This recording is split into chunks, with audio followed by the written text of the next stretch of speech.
Are you ready to learn to get rid of stress in your life? To learn how to deal with the emotional turmoil that causes strokes, heart attacks, bad health, and even weight gain? Life-changing habits for work, family, and everyone you deal with start here with Andrew Whitman. It's time to get warrior tough. Here's Andrew Whitman and Dutch Coleman.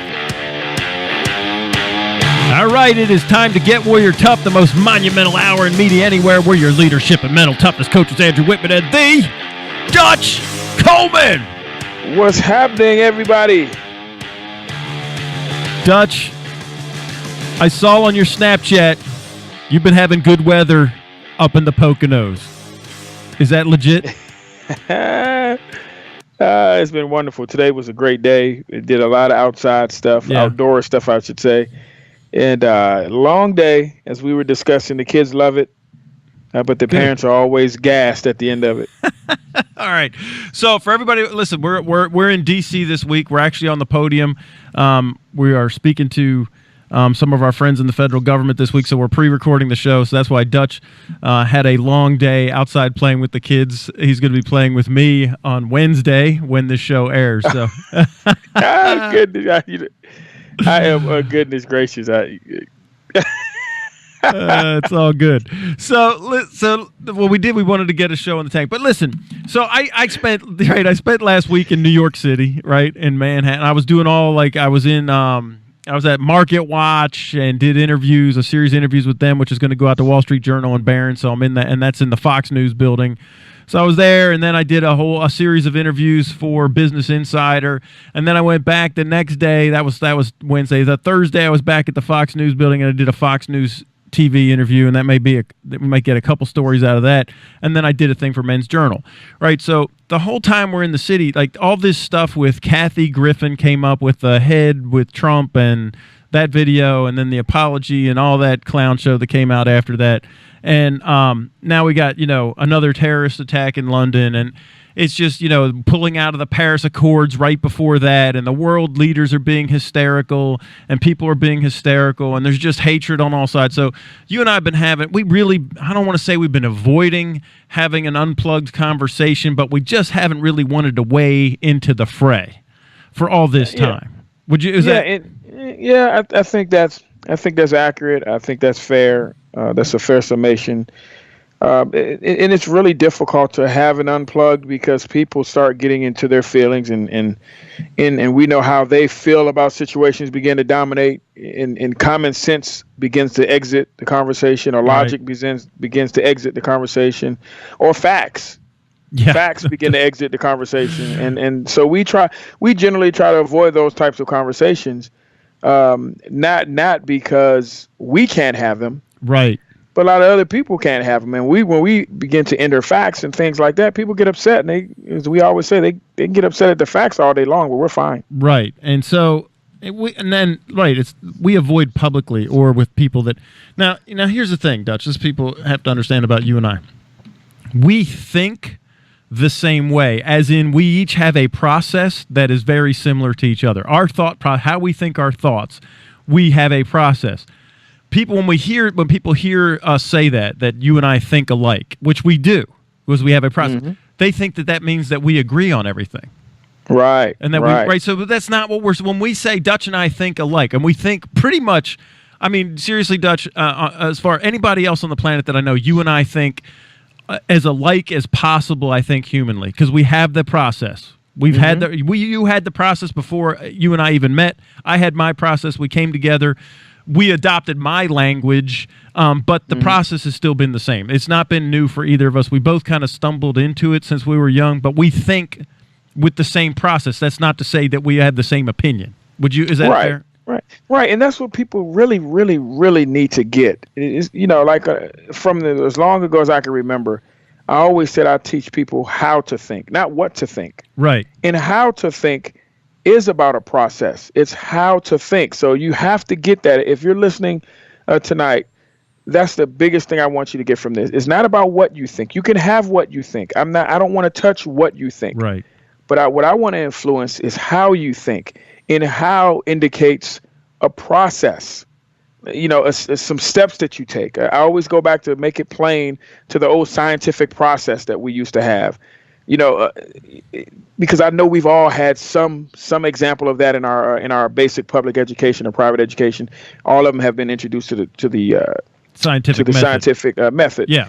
And so that's the process. So how to think is way more valuable than me telling you what to think. And this is huge. So everywhere I was doing these interviews, and listen, there was, I think, of all the crew, that's the producers, the editors, the director, all the people that I was around, I think only one of them was not a millennial, and that person was younger than me, younger than you even, but in their 40s, so not in that millennial, kind of.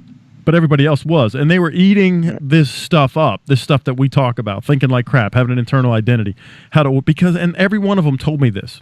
They're like, the world is so crazy with all the distractions and the yelling, and it's all the information overload and the hysteria and the hatred that and the vitriol, that it's like, what do we do? They were like, we could just sit here and listen to you talk, because one of them said, I feel like I'm in therapy. I'm like, yeah, we don't do therapy, we do coaching. But they were eating this up because there's a paucity, there's a vacuum, if you will, of this thought process that we're talking about, ordering your thoughts. And again, you can have whatever opinion in our language, our parley, we say truth. You can have your truth, your perception.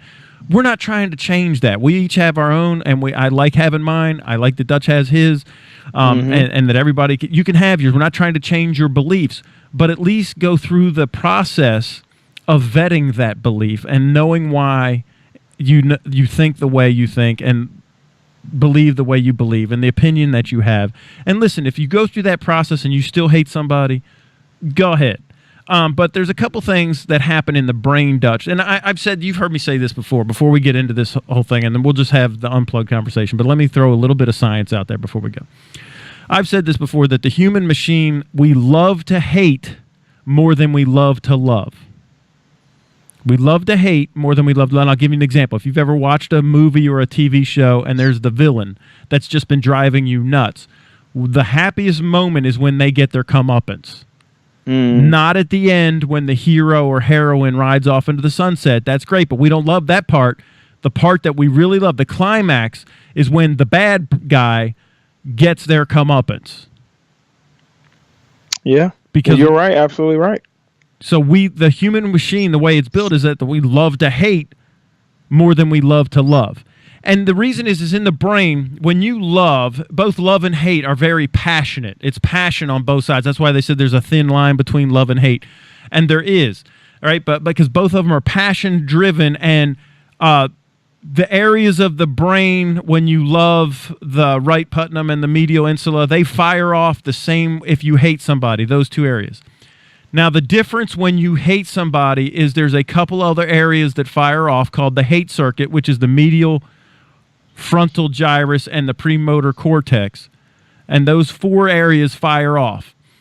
When you're in the love circuit is just two of the four.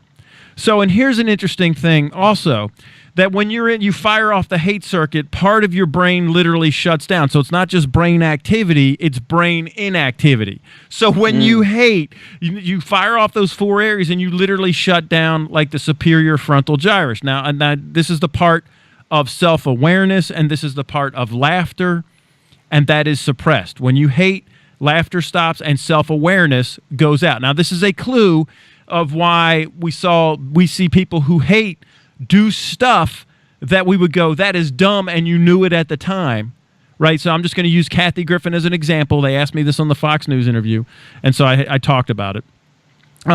Kathy Griffin knew what she was doing was wrong at the time, and she knew it would be received the way it was, because on the video, the off-mic video, they say, she tells the photographer, we're going to have to go to Mexico or we're going to be in a federal prison after we release this. When we do this video shoot, we need to either go to Mexico or hide in a federal... Now, she already knew what she was doing was that bad. And so, but self-awareness gets shut down. So you override, right? And then the other part of this whole hate circuit is that you're very judgmental. So when you love somebody, what happens to that part of the brain that judges other people literally shuts off. When you hate somebody, the part of you that judges the traits that you don't like, fire off like a bonfire, Dutch. These parts of the brain, so you can only see the traits that you dislike in that person, and you would discard anything that would go against your truth that you hate them. So anything that would say that this person was a good person, you will completely discard no matter what if you hate that person. Now, I'm framing all this scientifically so that I can have this conversation, because the machine is the machine. And if you got mad about Donald Trump's head being held up by Kathy Griffin, I'm going to ask you the question, were you equally mad when they were hanging Obama with a noose in a parade? Because if you weren't, then you're susceptible to this bias here. And this is so, like, listen, if you have a problem with burning an effigy, hanging an effigy, or pulling the head up an effigy, then it should be you have the problem with doing that across the board. If you don't, then you should not have a problem with it. Well, listen, this started with King George in Boston in the 1600s. They're, hanging the king in effigy and burning the king in effigy back then. It's a great American tradition to take leaders that we hate and do that to them. Yeah, and you're absolutely right. And to make it even simpler and plainer, if you had a guy who you hate in sports and you just despise that guy, he's just the worst person in the world, and you got a ton of reasons why he's the worst person in the world, and then he gets traded to your team, then all of a sudden you understand him. You understand why he was behaving that way. Oh, your my understanding is, you know more about him, and you get it, and now you're defending his behavior to other teams that are coming at him, and then once he's your guy. So I know we only got about 30 seconds left, but I know any of our sports fans out there have felt that, or have at least thought about that, for fear that a guy was going to get traded to their team that they were going to then have to defend. And what do?